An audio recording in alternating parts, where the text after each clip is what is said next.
Local Legends is about people, places, and history of Fairfield and surrounding areas that have achieved legendary status. We have an amazing community and are proud to share it with you. We hope you enjoy. Welcome to Local Legends. My name is Tony Wade. I'm your host. And today we're talking to an individual who is not just a Fairfield High School legend, but also an Armiel High School legend as well. It's rare that we can get someone who's legendary in two respects, but that person would be Coach Jay Dahl. Jay, it's good to have you here. Nice to be here, Tony. Thank you for having me. The last time I saw you, you're only half the size, so you're looking great there, my friend. Thanks, you too. So, and now I said you're a legend at Fairfield High and Armiel High, but in two different capacities. Both involve basketball, but one was as a player and one as a coach. I know your name is still on the wall at Fairfield High School as well, right? I believe so. I haven't been there in quite a while, but yeah, I believe it is up there with the basketball record. So hopefully, somebody eventually will break that record. So it was for total rebound. Right. So yeah, it's there to be broken. There's a lot of good athletes coming through Fairfield High, and I'm sure eventually somebody's going to erase my name off the board and get their name put up. Well, my name is on the wall at Armiel High, but just because I wrote it with a Sharpie. So. That was in the locker room, right? So let's go way back. So you're not originally from this area, right? No. My dad was in the Air Force, and we were kind of from all over the place. Mm-hmm. Actually, I have two brothers and a sister, and we were all born within 5 years of each other, and each of us were born at a different base, Air Force base. We moved here when I was 8th grader. It was December of 1965 we moved here, and I started at Anna Kyle, which back then was a K-8, kindergarten through 8th grade school, in January of '66, right after Christmas vacation. So an interesting story with that. I mean, when I was an 8th grader, I was 6'3", and had come from Atwater, which was a middle school, which was just 7th and 8th graders. And you dressed up a little bit more, and I walked into Anna Kyle my first day. Mrs. Edwards was my teacher. Walked into the class the first day, and I was kind of wearing slacks and saddle shoes and stuff like that. And again, being 6'3", everybody in the class thought I was a student teacher. So, of course, a little bit taller than the average bear. So, right. Yeah. Did you play basketball then? Yeah, they had a basketball team at Anna Kyle, and we actually won the city championship that year. And several of the kids that were on that team, I wound up playing with all the way through high school. Leo Petty was our coach, who wound up coaching a little bit at Fairfield High and wound up a principal that I worked with at Armiel a number of years later. So it was a small world. Right, I didn't know that. Yeah. Oh, is that right? So tell me about the. So when you get to Fairfield High, and it was new. Right. And what year did you start there? I started there, it would have been the fall of 1966. Fairfield High was a very new school. At that year, we only had freshmen, sophomores, and juniors. Mm-hmm. At that point, I was 6'5" as a 15-year-old coming into high school, and so everything was brand new. I mean, it was the school was immaculate. The kids were excited about being there and stuff. It was a while ago where, seems like a long time ago, but I mean, very enjoyable time in my life. And who was the coach then? That was Ron Thompson, was my coach in high school. Ron Thompson was actually a little bit of a mentor. My dad had passed away when I was in the 8th grade. My family came very close, my mom and my 3 siblings, very, very close to moving back to Milwaukee, Wisconsin, which that's where my mom and dad were both from, traveling around the country as much as we did. Even, my sister was born in the Philippines. Even outside the country, we had never had a house that we lived in that we owned, and we each had our own bedroom. And when we came to Fairfield, we bought a house that was a 5-bedroom house, and Mom, we don't want to go. We want to stay here in California. So we wound up staying and stuff. So, Fairfield High School was growing. Each year they added a year in school, and I actually wound up being in the 3rd graduating class of the high school.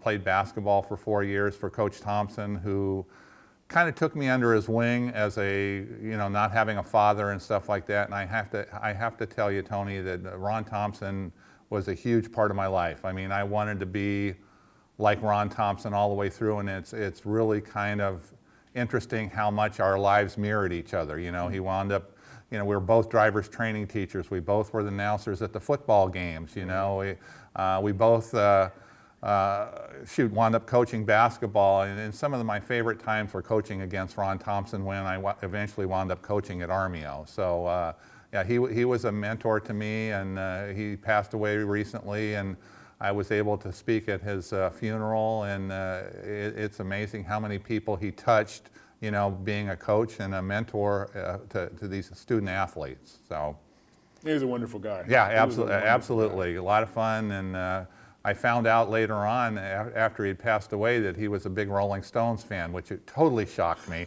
Is that right? Yeah.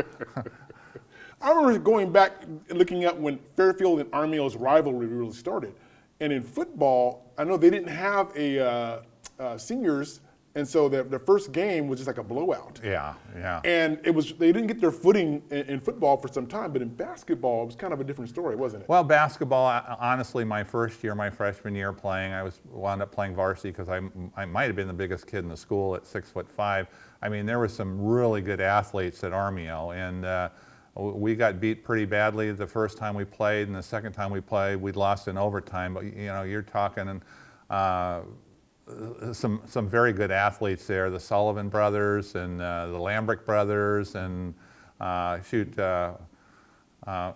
just a lot of good athletes. Each year we played, we got a little bit better and a little bit better, and then it got to be a point where it was a huge rivalry game, and every time you played each other, you had the end bleachers that had to be pulled out. At Fairfield High, they had to open up the double doors and stuff like that, and it was almost like a college type atmosphere. It was a lot of fun. So yeah, those things were huge back in the day. That was a huge thing. For the city was smaller, obviously. Right. So it was more of a community thing. Absolutely. Yeah. I mean, and this is kind of going off the track here a little bit, but one of the things that affected the Armio-Fairfield rivalry as I became, a teacher at Armio and an athletic director, is when Fairfield and Armio split to different leagues. Fairfield went to the SCAC and Armio was in the MEL, and it kind of lost its luster because the Armio-Fairfield football game was the last game of the year, and no matter how bad or how good either school was, if you beat your rival at the end of the year, that's a great way to go out. And it was the same way with basketball. Then all of a sudden we're in different leagues, and the Armio-Fairfield football game is now game 5 instead of game 10. So but yeah, it was fun. I mean, we had things going back and forth where they would hang rubber chickens, in the rafters at Fairfield High, representing the Fairfield High Falcons, and stuff would get food coloring or something would get dumped in the swimming pool, red food coloring in the Armio swimming pool and stuff, and it, very, very fun, not destructive stuff to speak of. So yeah, it was. We loved those games. I loved them when I was coaching. It was just a very big deal to be in front of a crowd like that, and I know the kids were excited, and having an opportunity to coach against Ron, who was such a big part of my life, was really an incredible experience. So, and that's one of the things, with Ron, I was very lucky. I was able to play in the first varsity basketball game he coached, and I coached against him the last regular season game that he coached when he retired. So, he was a very important part of my life, and that's what coaching's about. You're trying to mentor and, help kids out a little bit. So. Right, and you guys won the championship. Our junior year, we won the championship, and our senior year, we won the championship. And Ron that was back when we were in the Delta League, and that was a very, very big deal. I can remember my junior year when we won the championship at Vacaville High School, both the JV and varsity teams, and the parents, we got on the bus and went to Pietro's, which back then, everybody in this area is familiar with Pietro's. Back then was an Italian restaurant, and the family also owned the shoe store next door. And so the bus pulled up and the parents all bought pizza and stuff for us. And I was lucky enough, it was about 3 years ago before Ron passed away, to get together all the guys that played on those two teams and the team after my senior year, the team that graduated in '71, got us all together at Pietro's to visit with Ron when he was in somewhat poor health. And it was an incredible experience because I kind of oversaw the whole thing, and I said, everybody's got 5 minutes to tell us what you've been doing for the last 45 to 50 years, you know, and it was, I mean, the stories were good, you know, I mean, and try to sum your life up in, you know, 45, 50 years was, you know, really amazing, and to get these guys together like this, you know, some of us had gray hair, some of us didn't have much hair, you know, so, and as we had talked about before, athletics is such a big unification thing, and something that you're gonna have with these gentlemen, these players you played with for your whole life. So, yeah, it was a good experience. And when you left Fairfield, you went to the University of the Pacific, correct? Correct. I was lucky enough to get a basketball scholarship to UOP, and that was a great experience. I didn't play as much as you know, as I did at Fairfield. We had a freshman team, and I started on the freshman team and did well. But the varsity, it was a whole different thing. You know, I mean, it didn't take me long, Tony, when I got to UOP to realize at Fairfield High I was a big fish in a small pond. You know, everybody there was a big fish that had come from different ponds and stuff like that. And you know, we had a very good team back then. My sophomore year when I played varsity, we were ranked in the top 25 in the nation. And John Gianelli, who was the gentleman that I was backing up, played for the New York Knicks the year they won the championship with Willis Reed and Walt Frazier and that crew. And you know, we had some good players. Dick Edwards was the coach back then, and Dick Edwards, after our sophomore year, which is when Gianelli left, he moved to Cal and became the head coach at Cal. And I played the last 2 years for Stan Morrison. And you know, I didn't play as much as I would have liked to, but I would not have changed the whole experience because the friends I made at the school, which we still get together about every 3 months to have a lunch in Stockton and stuff. And it was just a great experience. It was a great school, and it prepared me for coaching when I got to high school. And I think it was a good experience for me to be a player all the time at Fairfield High and not play too much when I was at UOP, because it made me appreciate the kids on the team more that don't get to play, and made me want to make them feel like more a part of a team, where sometimes, you know, they get swallowed up, and where the gentlemen that are playing get all the, you know, walking around school, that's who everybody remembers and stuff like that, and they're all a big part of the team and just as important as the starters, you know. So that was a great learning experience for me. All right, we're going to talk more about coaching, but we're going to be right back after this. Within these walls, decisions are made that shape your future. Have something to say? Come to a meeting and be heard. Work with your city council every first and third Tuesday. Can't make it? Stream the meeting online or watch it on Comcast Channel 26. Welcome back to Local Legends. I'm here with Coach Jay Dahl. So, Coach, you started at Bransford in 1975, correct? Correct. Yeah, I came out of college at University Pacific with my teaching credential, and honestly thought I wasn't sure what I was going to wind up doing, because back then the teaching positions there wasn't a whole lot of them, and I had an opportunity to go to Bransford as a PE teacher, which involved seeing every student in the school 3 times a week for PE.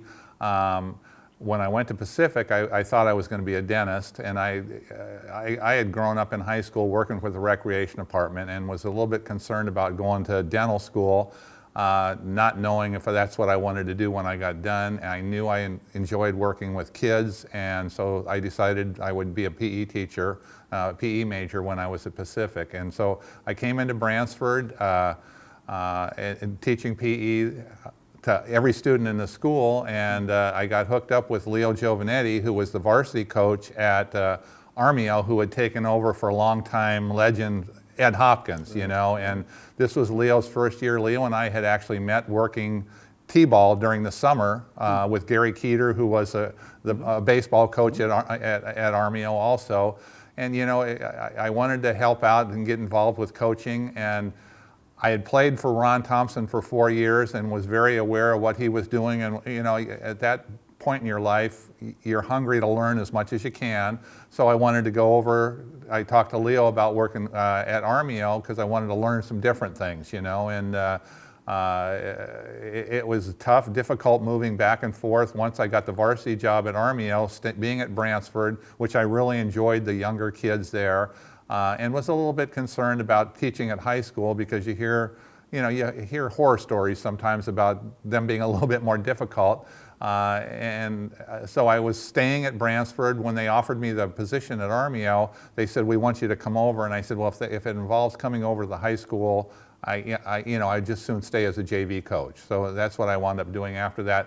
And then they came back and offered me the position at Armio and said I could stay at Bransford. And funny, later on down the road, I could hardly wait to get over to Armio because I always felt like kind of an outsider moving from the elementary school to the high school. I was very lucky to have Leo Giovanetti was my JV coach then, because Leo stepped down as the varsity coach, and Leo was kind of the middleman for, you know, coming into practice at night and there being a post-it on my locker that said, you know, so-and-so is having problems with his history teacher or something like that. So I was lucky as far as that goes, and then eventually moved over to Armio, and I mean, wound up there for 22 years. So I was at Bransford for 17 and Armio at 22, and coaching at Armio, you know, the whole time in between. And I feel very lucky to have had the experience I had. You know, Armio, you know, Tony, when going backwards a little bit about Fairfield High, when Fairfield High opened up, that was, you know, the new school, and Armio was always kind of the redheaded stepchild, you know, and Armio was a great school, great kids, you know. Once I started teaching there and stuff, you find that, you know, you treat kids the way you want to be treated yourself, and you have no issues, you know. I mean, I had a great experience with all the kids I was working with. You know, I was doing driver's training in the morning before school, and you know, coaching in the evening, and you're surrounded by good kids, and I wouldn't change anything about what I did, much like going to Pacific. So. Now, full disclosure, I was on one of your teams. I was JV and varsity. I was one of those ones you talked about, who wasn't a star, right, and yet had that experience of being on a team, and still love that, and the fact that I can meet with people from reunions and we talk about our basketball days. But I do want to talk about, you had a few years, not when I was on the team, where you guys did very well. And in particular, there was the 93-94 squad when you went 23-5. Tell me about that. Well, I was very lucky to have some of the athletes I had. I mean, not just good athletes and good kids.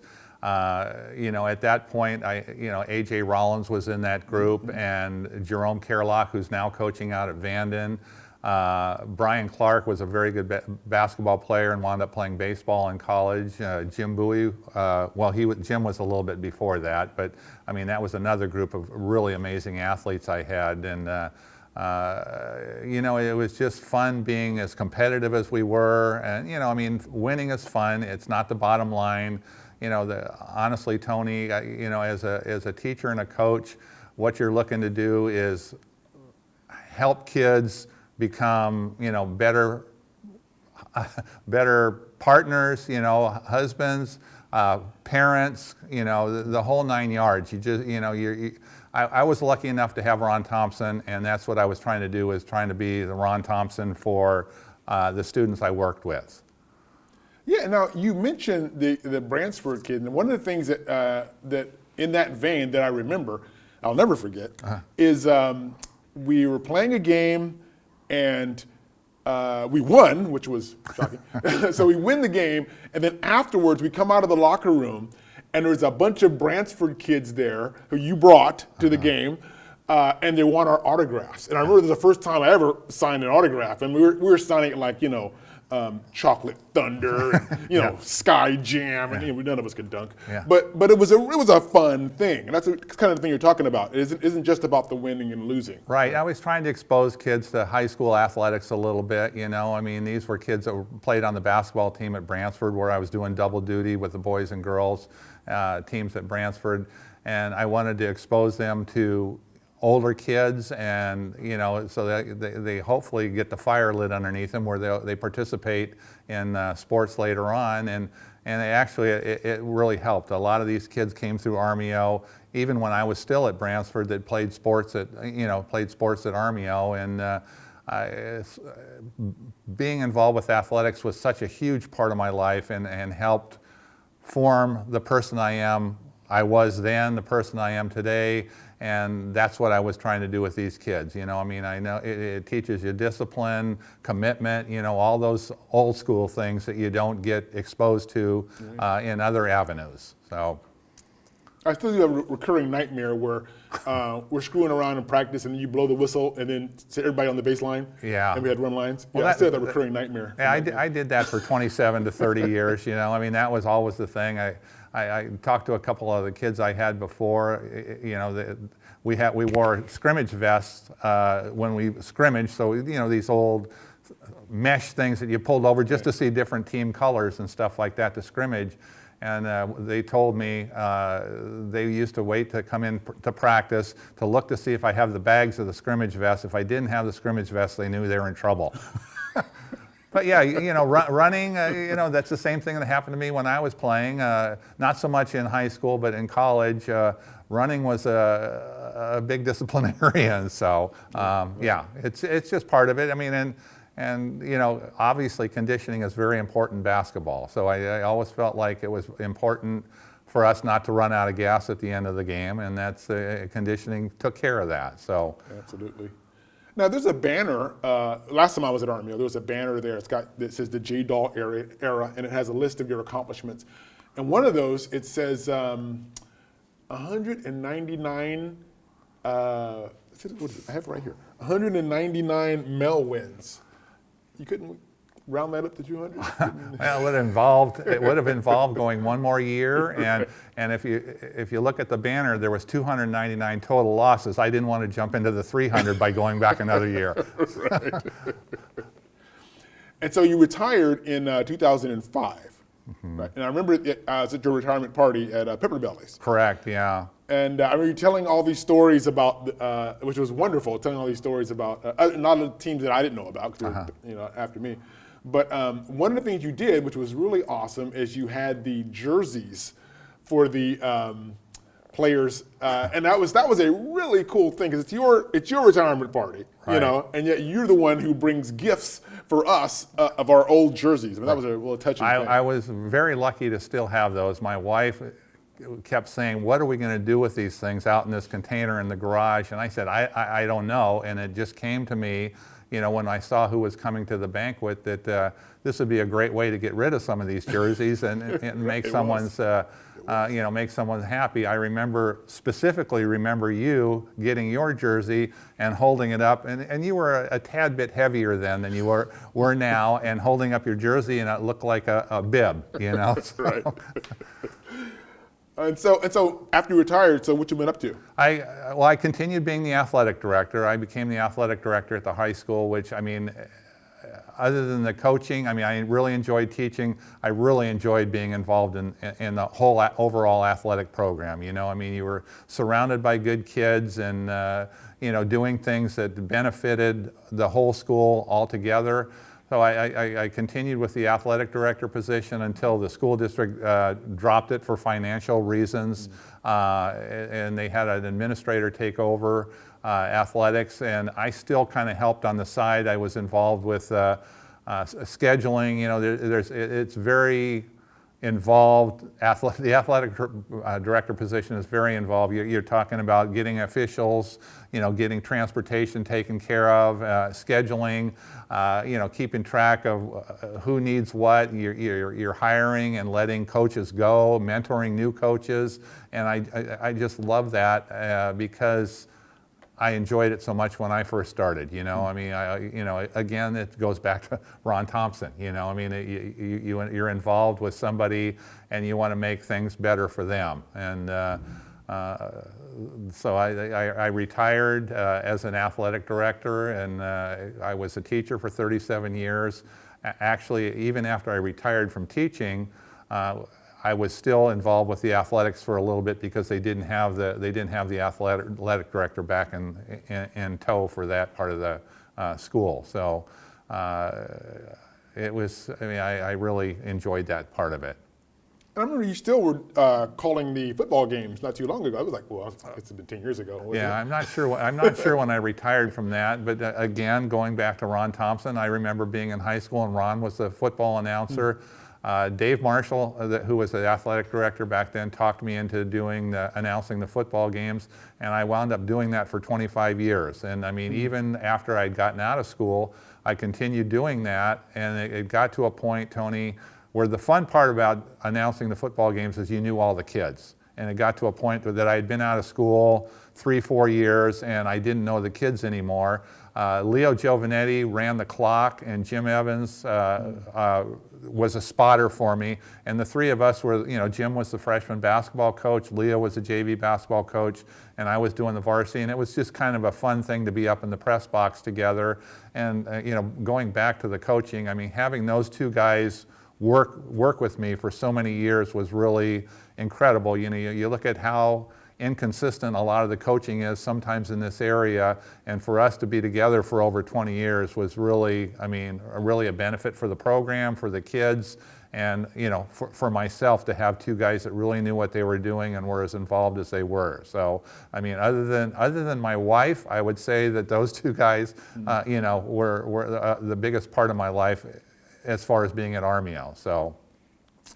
Well, Coach, you set out to help and mentor young people. A lot of people have talked about not just in basketball, but also taught them to drive and all these things that you've done over your lives. It's made a big difference in people's lives. You are a local legend, and thank you so much for joining us here today. Thank you, Tony. I appreciate being here, and good luck. I appreciate what you do for the city of Fairfield and representing Armio High School the way you do. Thanks, Coach.